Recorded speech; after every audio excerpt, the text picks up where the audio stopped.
Howdy, everybody. Bob Tallman for No Spin Rodeo.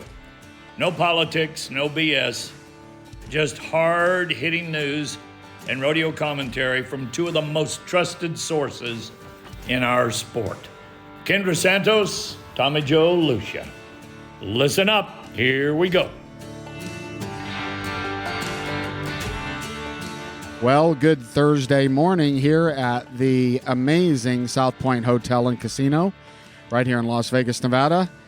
And good morning to my two comrades, the three amigos here, Greg Teagarden on production, and the lady in pink, the First Lady of Pro Rodeo Journalism, Kendra Santos. Good morning, friends. Good morning. And I'll say, because a lot of people don't yet know Greg, yesterday when we had our makeup round for round 6, in the morning, we switched. I do the rodeo deep dive show. Amy Wilson's our host, and I'm helping to produce that again this year. And we do it at Cowboy Christmas at the Cowboy Channel stage every day live, 1:30 to 2. But yesterday, because the rodeo moms like me as a rodeo journalist, we were at the morning rodeo. We had to, switch it up a little bit. So we did it out in the middle of an empty fan zone out in front of the Thomas and Mack with Sherry Cooper and Jennifer Kimsey, who are amazing. But we're on a break, and this white tent thing right next to the stage, the side, what's that called? That holds things together. Velcro starts peeling apart, and I'm like, what the hell? Somebody's walking out of the side of this tent. It's Greg Teagarden. I'm like, what are you doing in there? Yeah. I was doing some work and I'm watching. I got to watch the Cowboy Channel feed out there, but the wind had blown the Velcro shut and it sealed it top to bottom. And I didn't realize you guys were out there and just ripped it right open. It's all good. It's if anybody thinks our jobs are all sexy, we're sleep deprived, and I'm writing stories in parking lots, and it's kind of amusing by now, but luckily we do love it. I would love to say at the Open that when I walked in, on our drive out to the Wednesday morning makeup performance that was round 6, Oat started getting phone calls that rodeo announcer Mike Mathis had died in the night. To our knowledge, that was not expected. And so when I got into the building, it was pretty cool. Mike would have been proud that on the monitors on the concourse, there was a picture of him and with his birth year and to 2023. And I know that would have made him proud. Anyway, our rodeo family's our rodeo family. So love, prayers, thoughts with Mike's family, and we're all his friends. Yeah, Shan, prayers for her. And I got a text about 3 in the morning from Donna. She's like, oh my God, I think Mike passed away. And I was kind of half out of it. And I said, Mike who? And she had texted a screenshot. And it kind of hit me a little bit.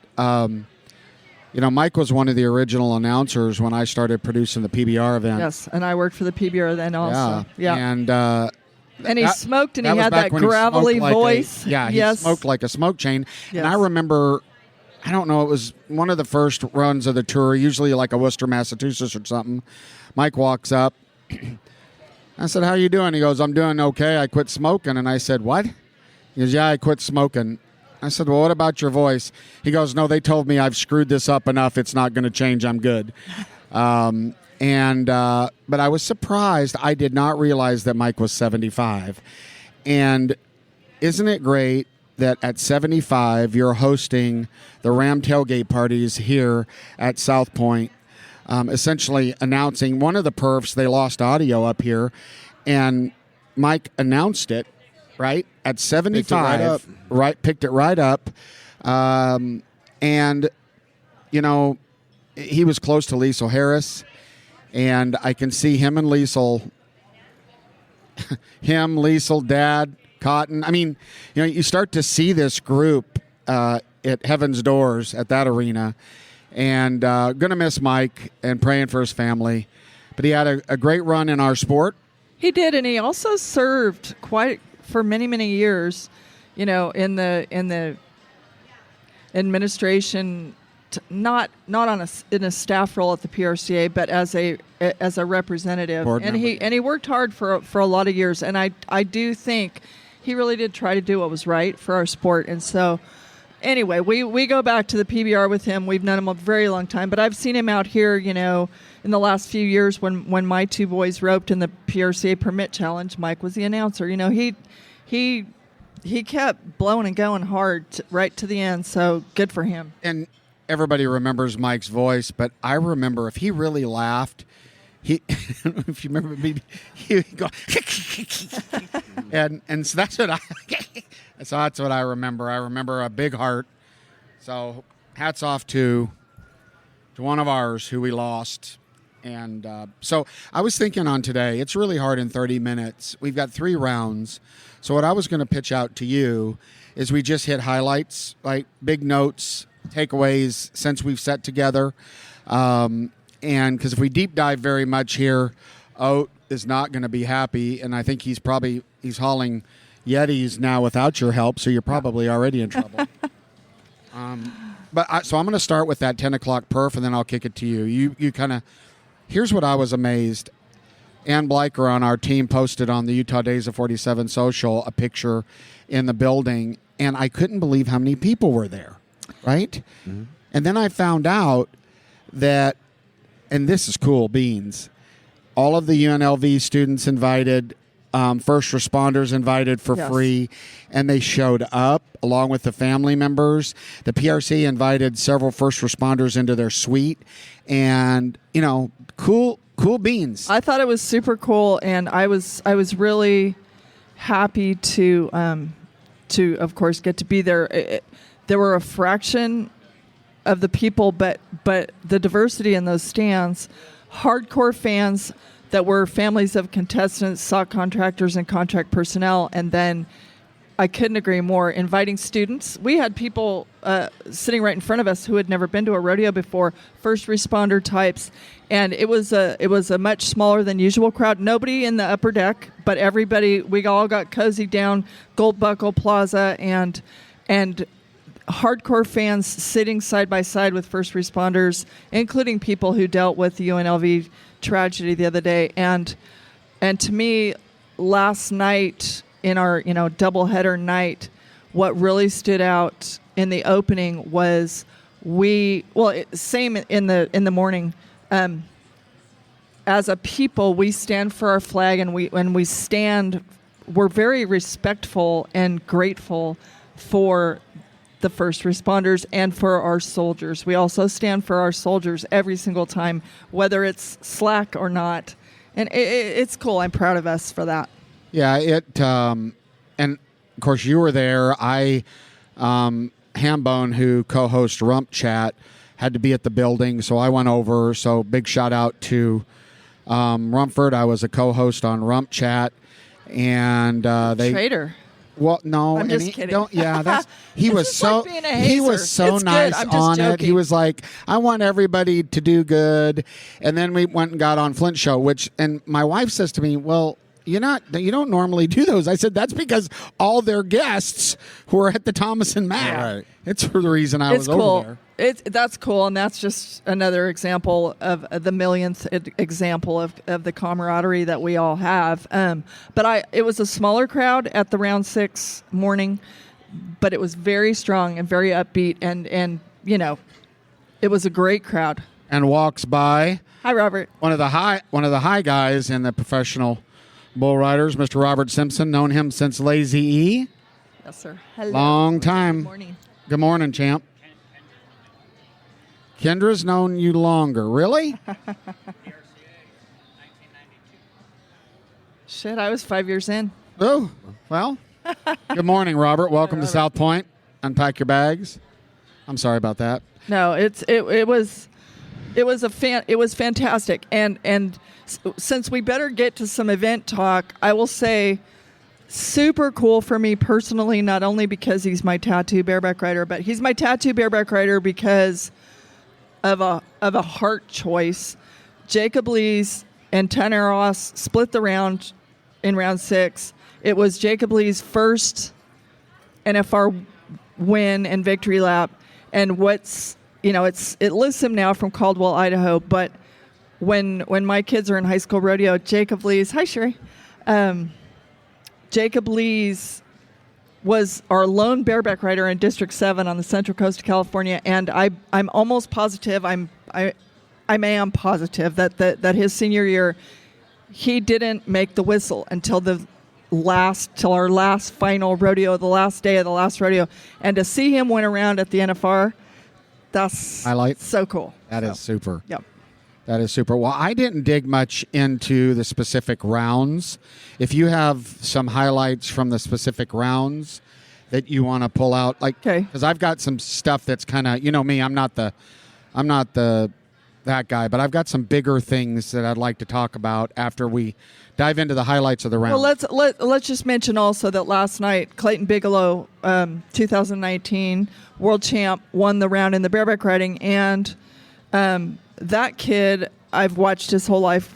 I have been great friends forever with his dad, Russ, who's named after my uncle Russ, by the way. But anyway, Clayton Bigelow, last night they awarded Josh Frost his 4th Linderman Award for, being amazing at both ends of the arena.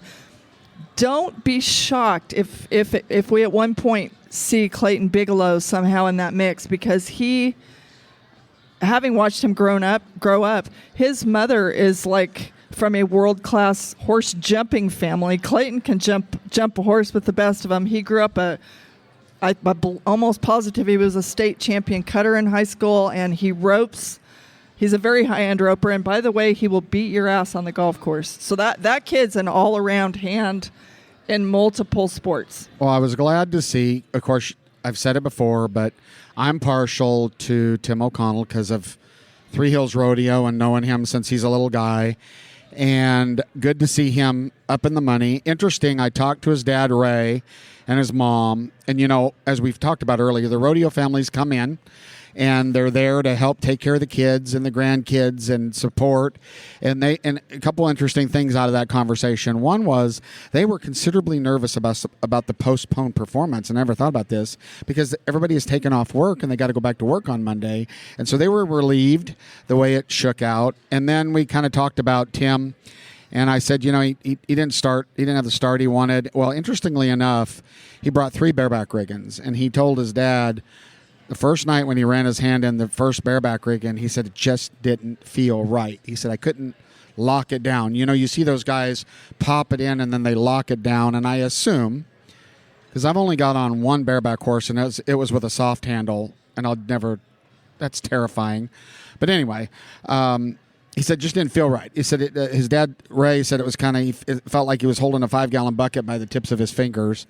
And so he made some changes, got into a new rigging, and he told me on his, interestingly, the bareback riders have a traditional trip to the fan zone to visit the Zen exhibit. So if you're looking for, here's a little sideline tip. If you're looking for an autograph from one of the bareback riders, you might hit the fan zone around 3:34 because they'll be coming to get their Zen. But anyway, he told me, he said, no, my new rigging feels good. So I'm glad to see Tim back on track. And if he gets back on track, he'll stay in the top 5, and there won't be as much money to spread around because Tim is a real threat. Tim is one of those. For me, he's a little bit like a Bobby Moat-ish. Like they do not make very many mistakes, right. And I've gotten a kick out of some of the videos I've seen from Cowboys showing me because they knew I would know it was funny. But the music selections in this year's bareback riding locker room, Tim with his short haircut, and I'm guessing that is not what he listens to. It's not what I listen to, but he's like. Okay. He's a little more straight-laced, I think, than this wild bunch that's coming on hard. And one last thing about Clayton, who struck last night. Hello, good morning.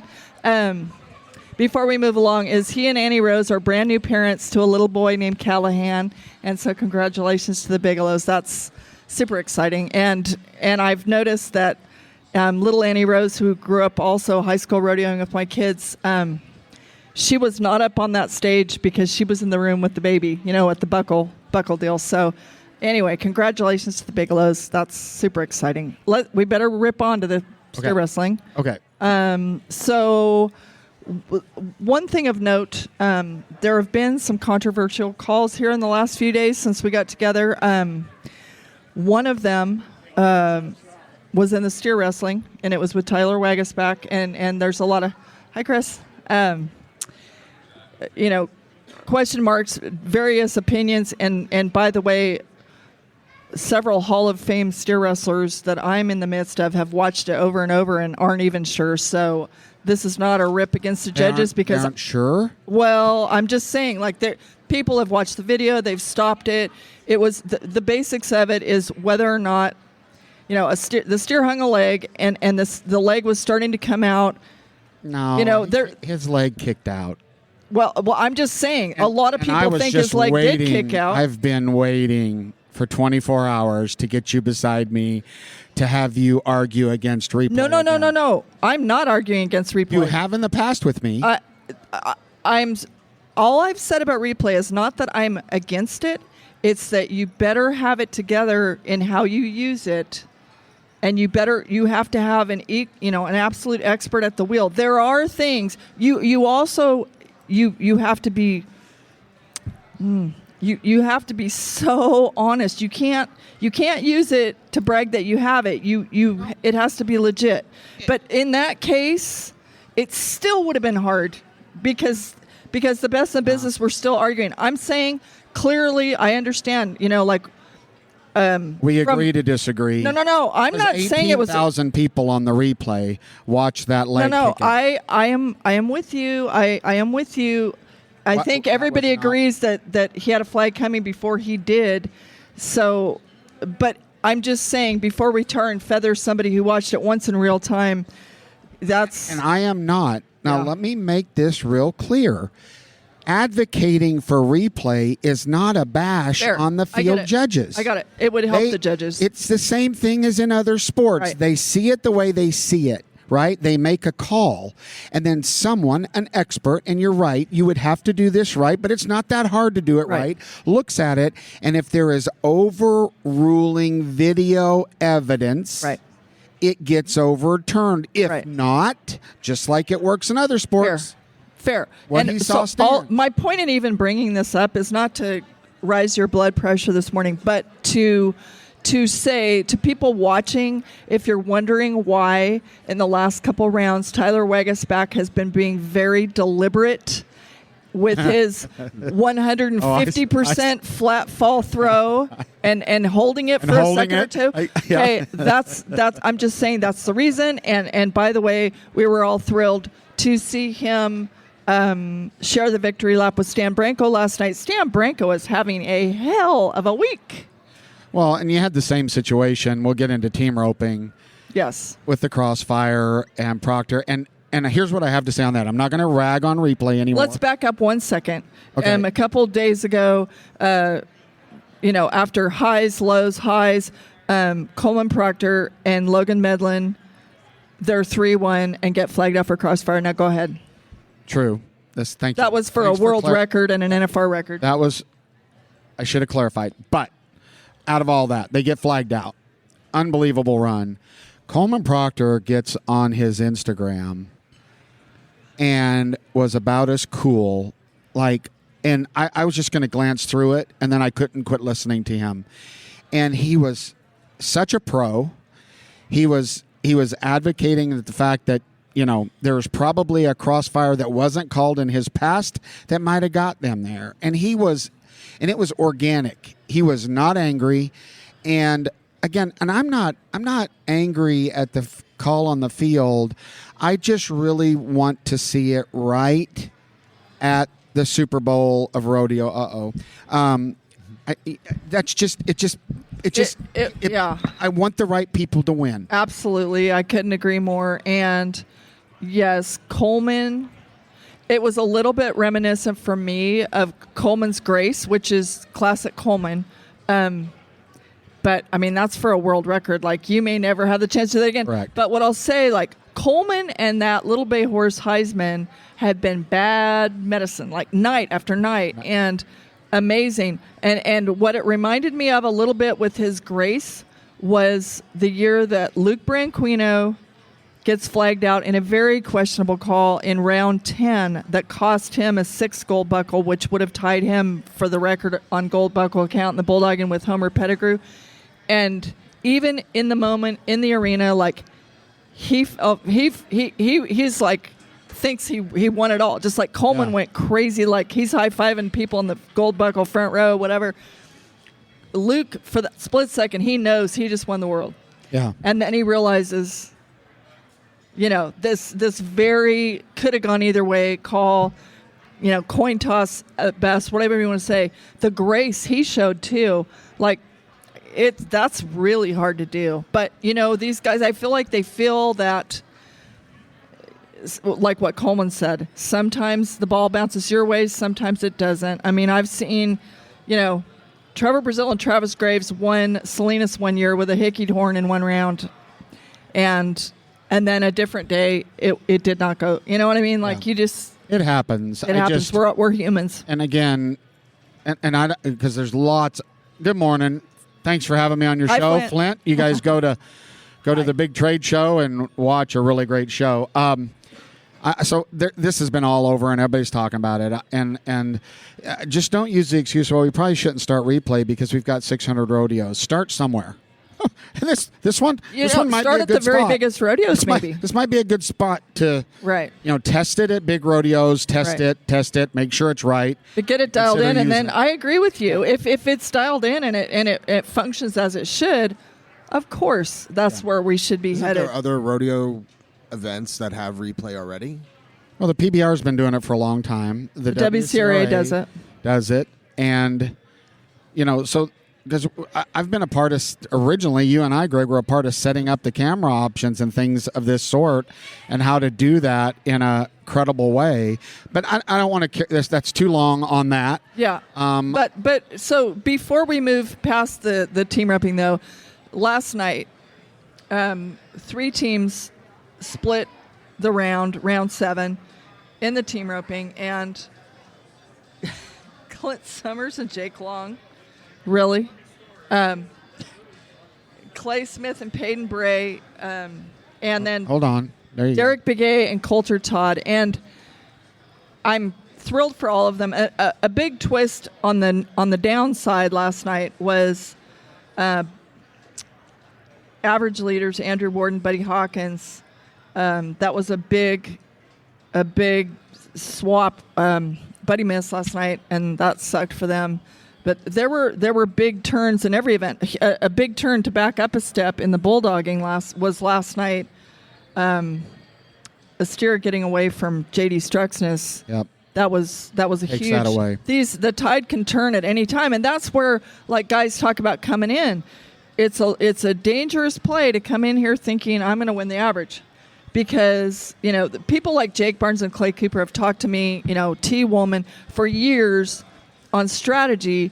They're like, you better be winning on the ones that'll let you win something, even if it's a small check in the go-rounds, because if you put all your eggs in the average basket and then you come on to round 8 or 9 and a steer stops, a steer drags, you hickey a horn, you slip a leg, and now you've won nothing and you have 1 or 2 rounds left, it's pucker factor horrible to try to salvage the week. Now, in self-confession here, this is the most I've studied the NFR because of this podcast ever. Because remember, I skirt on the outsides, right? And I hear the news and stuff. But correct me if I'm wrong, but the way I understand it, Derek Begay and Coulter Todd are the only one with complete runs on 7. Is that right?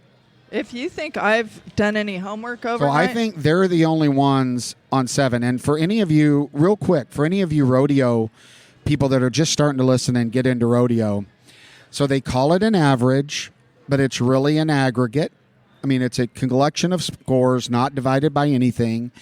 But the one thing that makes it unique is, so in the timed events, it would be the lowest collection of scores, but it's on the most competitive qualified runs.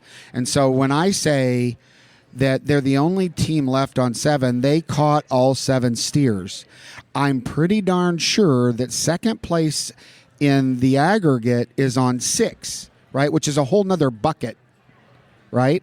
Because if they don't miss a steer, if they have a qualified run from here on out, they've got it. No one can beat them. No one can beat them. Yeah. So that is just, so now I'm watching those guys, and they're thinking qualified run. Yeah, and yet they won the round last night going for it. So Exactly. those guys are straight off the freaking desert, and they're not going to pass up on a dollar bill on the side of the street in any round. So shall we move on to the bronc riding? Yes, ma'am. Okay, one thing I'll say, Cade Bruno won the 6th round. Who won it last night? I don't even have it circled. I'm that tired. I have all the... I did all my work on the average, so... Who won? I've got all the scores written down. So anyway... Damien. Okay, Damien struck again. Damien's our college champ. He was 87 points. I just hadn't put the circle on there yet. Something that stuck out to me in the He shared it with Ryder. He shared it with Ryder. Right. I do remember that. Ryder, right. Okay, so on that. Great bronc rides, by the way. Ryder, right. Okay, so Stetson Wright, who has to have surgery on his hamstring, they're going to make an incision right beneath his, I think, right butt cheek this coming week, and I can't remember if he said 6 or 8 anchors it's going to take to kind of tie him back together. And he said the way it was explained to him, they're going to use basically fishing line to put him back together. And he's not sure how long he's going to be out. But Stetson, to see him, like he was a couple nights ago or so before the rodeo, we were like back, there's couches and chairs in the press room that are kind of in the back corner, and I sat down with him, and we both had tears in our eyes because his dream of a Triple Crown this year is over. But that kid who's jumping up and down and screaming, and like he said, I've cried like a little girl this week, but now he said, I've thought to myself, why me? But my parents looked at me and said, why don't you flip that to try me? And so he's out there every day. He cannot win his Triple Crown that he was dreaming of, but he's twisted it in his mind. What can I do? What he wants to do now is win a Triple Crown with a twist for Stetson Wright, and that is his all-around buckle, brother Ryder Wright winning the bronc riding, and Kai Hamilton, his traveling partner and best friend, winning the bull riding. That's the new Triple Crown for Stetson Wright in 2023. And I thought, you know what? That's so cool. I want to say something because I've seen Dwayne Daines here wheeling around in his wheelchair, a dear friend of mine, all of ours from forever, and he still shows up in his wheelchair. But in round 6, Wednesday morning, when that horse went down in the chute with Zeke Thurston, that's a very, very, very dangerous place. And in the chute is where, Dwayne Daines, I keep wanting to say Erickson after my amazing late media friend who was the greatest character of all time from Canada. But that box, when a horse or a bull, flips or I've seen some cowboy stuff, Timer used to feel like if bulls were down on their belly even, he'd nod for them because he's like, hey, they have to get up before they leave the chute. So that was his way. But seeing a horse down in the chute with Zeke, I mean, that can be, people don't think much about it until it does happen, but that can be a life-threatening situation. It's really scary. So you're in a pre-frit steel box. And it is very, very scary anytime you see it. And even these horses that rear out, right? There's, but there was a time when they didn't even have pads on the slides. I mean, it's still very, very dangerous. On the bronc riding, on the average, I'll just talk about the average stuff. I thought this was interesting. Zeke on 7 had, so he's ridden all of them, 600 points. All the way down to 9th, Green rode 7 with 564 points. So really that aggregate, so again, someone gets thrown off, right? You've got that many guys actually technically in the hunt for the average. And I'm going to mention something because one of these guys, Oat and I, we had to do a quick and dirty lunch after his event a couple days ago, and we ended up in Panera, and there were rodeo announcers and bronc riders in there. And I was just going to add one little side note. We came into this week assuming and thinking that, like, historically, the bronc riders picked the horses, because you had made mention about, sometimes you're not sure. And the bronc riders informed me that the NFRC, the National Finals Rodeo Committee, was actually had some, they kind of overrode some of the choices the bronc riders made. They have final say. So the bronc riders, the way I understand it, and I'll get corrected if I'm wrong, bronc riders to event rep, right? Event rep Right. to NFRC, who can... How can it not be like, period? Well, I agree with that, but I think that was really probably set up more as a safety clause to make sure that that event couldn't be taken hostage and it's all easy E-pins. I don't know. I'll just say that the current bronc riders are pretty disappointed that people who rode 25, 30 years ago could override what they feel. Hi, Billy. Speaking of Billy, Billy's not who I'm talking about, but that's a very slippery slope. That's a very, I guess I'm seeing your point. I get it. There, you have to stopgap, for extremes, you have things in place. But if it actually comes out where we're seeing, we're sort of questioning sometimes what happens, and then the bronc riders themselves tell me, oh, well, we didn't want that horse here, but somebody besides the bronc riders picked it. I think you're right. And, and no matter what the formula is for picking all of the animals, and 10 days in this kind of stress level, someone would question, right? You can't make everybody happy every You're going to create, and I agree with you, in these cases where this stuff, because we don't have any hard facts on what was picked, what wasn't picked. Certain animals fit certain animals. I do, but I'm not going to say because it's too incriminating. Okay, well then let's not go there. Keep moving. Okay, so the tie-down roping. So yesterday, okay, in the morning, round 6, Caleb Schmidt and Pockets strike again. I believe it was their third round win, right? Of the week, and cool is that, like, yesterday I couldn't go to Oates Junior Steer Wrestling, but Oat at the convention center had to hold his go-round photo that Andy Watson took to wait on Caleb Schmidt to get there, because yesterday was the Will Byler Memorial buckle, and Trevor Craner won it. He was 4 flat, but they had to wait on Caleb Schmidt, brother-in-law of Will Byler, who the award was. And I thought that was cool. The Bylers and the Ackermans, who lost their daughter Bailey the same night, after Will and Bailey's wedding. Right. Such a strong, tight family, and so that was cool. When we're talking about the tie-down roping today, holy cow, Haven Mejid.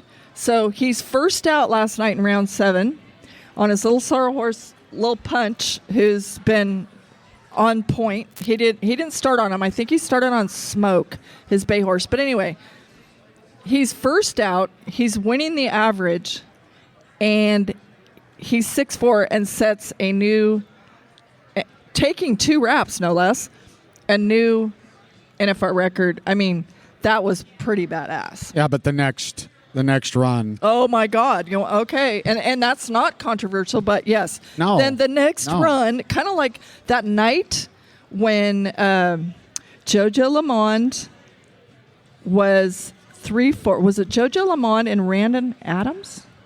they're 3-4, and then just not a minute later, that's when Chad Masters, because the record had been 3-5. Then Chad Masters and Jay Corkle set the record that's 3-3, which Coleman and Logan just tried to beat when they were 3-1 in controversy. But for Haven, yes. So then we turn around, and the very next run is Old Money Mayfield, and he's 6-1. No, it was so great. And did you see him? He's trying. Telling everybody to That's going to get the insane. crowd. He's got to ride forward. I don't know how many seconds it was because he rode forward. He rode over to the judge afterwards because it's like, and I mean, he was a good sport about it, but oh my God. And he wanted to see heartbreaking. the clock to see,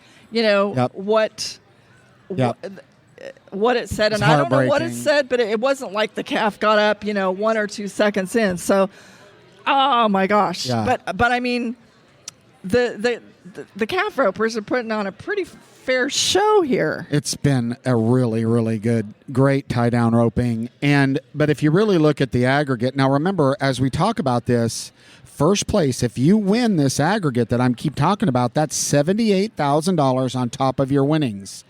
So it literally gives away gold buckles. Okay, that's why it's big to me right now. Let me quote Joe Beaver. He's always said, if you want to contend for a gold buckle, you're probably going to need 2 checks in round 10. Yeah. As in go round and then the average. So the average comes in to either bite you or. And really, there's in this aggregate average, it's really tough. Riley and Haven on 7, a 53. Whoop. Oh well, that's good. At least they can see you and not me. Haven with 53.2, Riley with 55.7, and Tough with 55.8. So 53, 55, 55. So I mean, there's the race there for that $78,000. Onward. And by the way, Tough Cooper is tiptoeing up. I mean, he came in 15th. He Hail Married it to get here, and he's very quietly. I didn't check this morning, but he'd made it from 15th to 7th a day or so ago. But I think that's that mindset, right? Of maybe, you know what I'm saying? I'm sure Trevor's talking to him, and that is just go do it, right? He's you don't have to prove anything. So cool-headed. Yeah. And it's fun for me, sitting right down to my left. There's a couple really fun. I sit with Luke Brown's family every night, but right down below me is Alexis Kimsey, Sage's wife. That's fun to watch. And then right to her left is Roy Cooper. That's star-studded group. It's fun and all super right, looper. Keep leading us. Keep rolling. Okay, so Emily Beisel and Liza, which has been super interesting. We've only seen Chung go once in the first round here, and she hit a barrel, but she went to her Sioux Falls champ, mare, Liza, and she won the 6th round. Who won last night? Brittany, right? Yeah, Brittany. Yeah, Brittany won. Yes. Okay. Brittany, talk about gamesmanship. Brittany is like, she's playing the short and long game, but she how fun. She, I believe she started on Benny, and then Wednesday morning, when we had 2 runs in a day, she goes over to Birdie, taps Birdie, gets a good run out of Birdie, lets Benny go ahead and have his 24-hour break. And then she comes back and takes it to him, in the 7th round. She's she became one of the few women who have won over $1 million. Top 3, yeah. And so they have to be the same $3 million women, right? So it's Sherry Cervi, Lisa Lockhart, and Brittany Posey Tanazi. Really, she's just a pro. She's a pro, and she's leaving nothing, but she's leaving nothing to chance here. And she's not making. We're seeing a lot of these. They're all mounted now, really, right? There's no obvious. Well, besides the young horse. Okay, the one that horse. hurts my heart. Tacey Matthews having to come here without Pop Rocks. I understand. But, then she's ridden Bud the Stud, and now she's riding Bud's daughter, Stoli. Stoli being 5 years old. You can see, and I don't know what, I talked to Tacey before we started. I don't know what she's thinking at this moment, but Tacey Matthews is a cow girl, and what seeing her on a 5-year-old, to me, I'm wondering, is she thinking, okay, probably not going to win a lot this week, but when I get here next year, Stoli will have been here and done it, and that's what I'm sort of wondering, because Stoli is clearly so talented, but these are some scorching spotlights to run into as a 5-year-old. Well, and not take anything away from her and the young horse, but my kind of overall point on this is I think it's an interesting barrel racing competition because the ground has been good and even, and now it's you see more hit barrels, or I guess I notice them, and you can tell that the girls know that they didn't hit. You know what I mean? It's because of a slight slip. Right, not a slip in the ground, but a slip in a movement, the positioning, horse head, and it's really going back to the rider because they're all overall mounted on juice, right? I mean, absolutely, yeah. And something of note, like you say, one little slip. I think Sue Smith, who's by the way 68 years old, she in our morning round yesterday, the 6th round. She was either winning or she was way up top in the average, and one tiny little slip and she hits the barrel. That's the game of inches that we play. But anything can happen to Brittany, right? I mean, so that's what we're telling all of you that maybe are just now starting to kind of pay attention to the NFR. This is fur, as my partner would say, for real drama.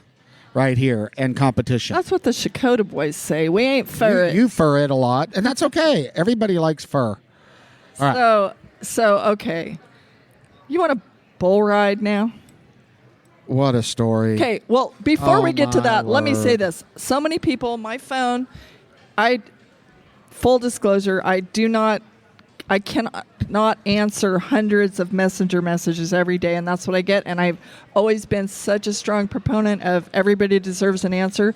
So I will, when we get off here, when we're driving to the convention center for Oates event, I will tell people what's going on. Why T. Parker, the 19-year-old rookie of the year, did not get on in the bull riding last night. He has a strain on, I think it's on his right side.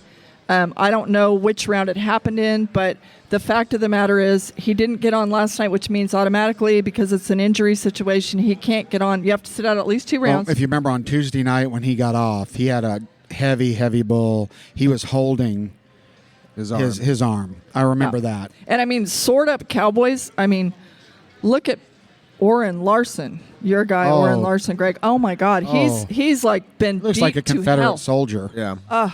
And yet, they keep trying. But I'm just saying, T. Parker. I mean, he's only 19 years old. Right elbow sprain.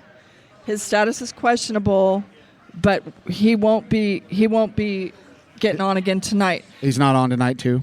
Okay. You have to sit out twice now, and then reevaluate for rounds 9 and 10. So I'm going to let you, in fairness, because you've been leading the charge here, you kind of go through. Great post. Again, a typical Kendra Santos. The photo of the greats in there with Kai that's what makes you fantastic. But I'm going to let you take the lead on this. And then if you miss any of the good stuff, I'll bring it up in the end. Okay, so for one, it's not me. My life and my career have come to me. It is not me. I really, 1:38 a.m., I get a ping on my phone, and it's CJ Aragon, a very good friend of mine forever, I typed back when we typed every name before the computer system was able to do it for us. I typed CJ Aragon's name 1,000 times in the stereo. It's like, Dwayne Danes, we just talked about him. There he goes. We did. Hi, we were just talking about you. Good to see you. All right, thank you. So, why does this happen to us? I know, it's great. This is exact thing that happened in the night. Okay, so in the middle of the night, so Kai Hamilton gets jerked down. He does get knocked out, but so I get this picture, and it's got $7 million man JB Mooney, Dusty Techness, the bullfighter, who was right there praying over Kai when he's knocked out on face down in the arena dirt. Stetson Wright, who's Kai's best friend and traveling partner. And there are the four of them, and they're at the UMC Trauma Center here in Vegas. Okay, so this is the group. And so before the sun came up, I get a call from CJ, and he's, Stetson has been crazy amazing of what, the things he's told me this week, and the things for them to trust me is like, oh my God. But this is why between the doubleheader performances, I sat in Oats truck in that parking lot and wrote this story about Kai Hamilton, because he broke a rib. He broke the first rib right beneath his collarbone, and he had a bruised lung. Well, okay, so if some things that happen. For one, you spend the night in the hospital. Can you not get off? They keep him there for observation. They let him out, and then he has, in the morning at the Thomas and Mack, he has the famous talk with Tandy Freeman from the Justin Sports Medicine team, who basically assesses. Here he is, an orthopedic surgeon. Tandy assesses straight away with you. Is it a matter of playing with pain, like it was for Stetson Wright earlier this week, or is it a matter of you're risking your life, you're risking injury, and you have virtually zero chance of winning anything anyway? Right. So, but the spiritual advisors, the bad asses that were in that trauma center all night with Kai Hamilton, I mean, so, okay, another thing, I wasn't on social media at 3 and 4 o'clock in the morning, but out of that room of guys that I couldn't, admire more for what they've done, and they tell you like it is every time, which straight shitting me appreciates so much. Apparently, the social media haters and hecklers went to town on JB Mooney and said, it's your fault that Kai's hurt because you made him stop wearing a helmet. Folks, it's not true. And so there's some factors here. Okay, Stetson chooses to wear a helmet. Kai used to wear a helmet, just like JB Mooney used to wear a helmet, but JB and Kai are on the taller side, and what they figured out for themselves, Kai came to this earlier this year. He bucked off at places like Fort Worth and Denver, and he was having hell. So he dials up his buddy JB, who will shoot you straight every time, and they go to the practice pen. And what Ty comes out of that practice pen with was, as a taller guy, that extra weight at the end of my neck it's making me feel top heavy. And for Kai and for JB, it's not because they just, JB might smoke and drink, but, those are his lungs and his liver. But that's a decision he made because he felt he rode better without the extra weight. And again, they're not telling kids to do this or don't do this. This is all a personal decision. But at this level of this game, these guys' lives are on the line, their livelihoods are on the line, and it's their decision, period, for me. But I'm just saying, after going to having this epiphany on his own, Kai runs right to Houston and dominates. Right. And he's been riding in a hat and personal choice, but that's what works for him. And the fact that Kai Hamilton checks out of the hospital, goes straight to the sports medicine room, gets on in the morning, makes a whistle, which, okay, that's one thing in the spinners, and he places. Then last night, when he gets on, those were not the spinners. He's the last guy to ride, and the only guy to make the whistle.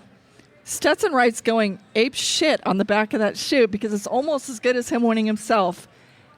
And Kai wins, I think it was $99,053. And by the way, that ground money in the bull riding, per the bull riders voting for it, that counts in the world standings.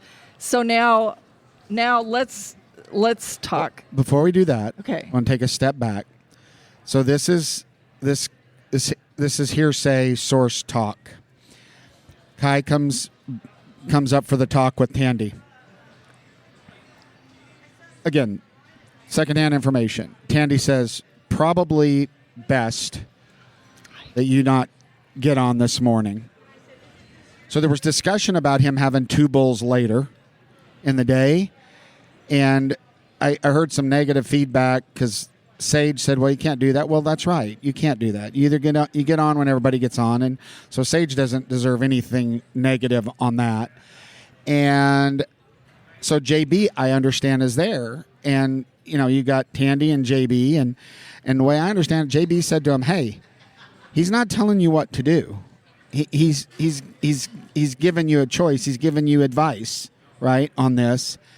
And what I heard was said, as Kai said, well, you don't pay my fees, I'm getting on. That's what I heard. I had heard some of that from the trauma center, that these guys were saying basically, hey, we're independent contractors. This is, Now, but there's got to, what I don't know, and I have zero, but there's got to be a concussion protocol. Okay. I want to talk about that a second. The concussion situation. Yes. I kind of blew that to not say it about the helmet versus the hat. So many people, including the PRCA, reported that Kai hit heads with that bull when he got jerked down. No. To be clear, it was blunt force trauma to the chest, sort of like you could get knocked out if your airbags go off in a car wreck. He had part of why he was basically cleared before he left the hospital. He passed all protocol for post-concussion. He had no head trauma. He had not a scratch on his face. He had no brain injury. So that's part of it. And to also back up, Dusty Tuckness, 15-time NFR bullfighter, 10-time bullfighter of the year, in that trauma center, Dusty, because he has more ER experience than any of them, in part because he's older, he spent extra time with those doctors. He asked extra questions. He was taking notes. And then he would go into this panel that included Kai, Stetson, JB, and Kai's parents, and would say, here in plain English so you can understand it. That's cool. So that, this is what they're saying. These are your options. These are potential consequences. Dusty Tuckness was like a friend and the lifesaver that he is, but way outside of the arena and fighting bulls. Like he really came through. And then the moment, I used Fernando Sampson's picture of it, when Kai gets off that bull, he's not smiling in the Wednesday round 6 after spending the night in the hospital. When he steps off that bull, he wasn't smiling. Make no mistake, he's in a lot of pain. What does he do? His first thing, he goes over to Dusty Tuckness, who's been his advisor all night, and sticks his hand on Dusty Tuckness's chest, right where Dusty's heart beats. That was like a moment. I don't know how many people saw it, but to me, that's where I sit there and go, oh my God. So, Kai Hamilton. First in the world, $516,667. First in the average, 514.5 points on 6 of 7 bulls. He's at his 4th NFR. He's now won $262,502 here this week. Ground money, for everybody knowing, ground money never counts toward the all-around, which is fair, or the Top Gun.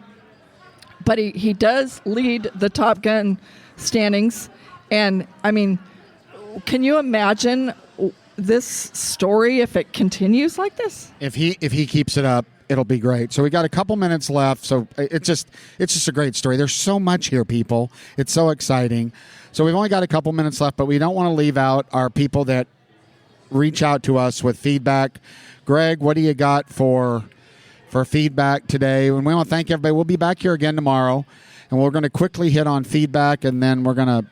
Well, we have some good feedback, but since we're running short, here's one I'm going to drop on you guys because I thought it was a very interesting question. They said, and this kind of goes with what we've just been talking about. It says, do you all feel that the NFR is really showing the new era of athletes? We have seen a lot of these guys coming for a few years, and now it's their time, and just a few old vets left, about every one except for Barrels. This was from...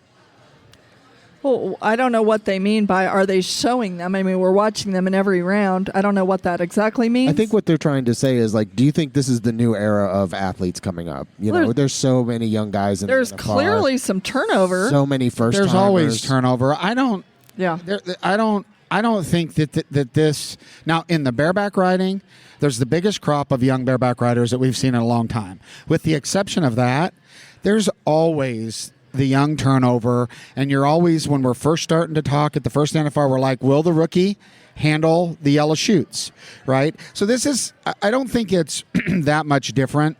We just talked about the animals being bred to buck and the genetics now, and I was talking to Bobby Moat last night, and I said, now that they're breeding horses and bulls to buck, I remember back when I was in the PBR saying if I could genetically take, Justin McBride, or maybe we were even kidding about, could you draw the rights, right, and say, and with the Jackie Joe Kersey, and start to create these superhumans to match these super animals that they're creating. And so I don't think that I think it might look like that, but for me, there's always a crop of newcomers. I will say there's more bareback riders. There's more young, talented bareback riders than I've seen in a while. Absolutely. And after winning the first 2 rounds, again, for the Rocker haters, the last 3 rounds have not gone how he wanted them to. And to his credit, at 19 years old, with a year of extra maturity from last year, he's put his head down and walked out of the arena. I mean, good for him. And also, I sit with Luke Brown's family every night. He's 49 years old. He's the oldest cowboy here. Really cool to see him take a victory lap and do really well. He's been 3, more than once, and that's fun too. I don't see any, biased coverage at all. I just feel like they're just taking it as it comes, which is what we do. I agree with that. And I don't think there's any big change in the fields, if that's what she's saying. The groups of contestants, short of the bareback riders. Any other ones that we should hit? Sure. There was another interesting one here. We'll do one more, and then we'll call it a day. By the way, we're sitting right by Benny Binion's statue with, if you've never been here, he's got his Santa hat on and his horse is winking at garnish, and the horse is looking right at us. Here's a question from 719. They were wondering, why does tie down get 2 loops, and when did the team roping stop getting 2 loops? I don't remember the year of that the team roping stopped being 3 loops. The tie down ropers, that's their decision, and so presumably that's the decision of the team ropers to stop doing the 3.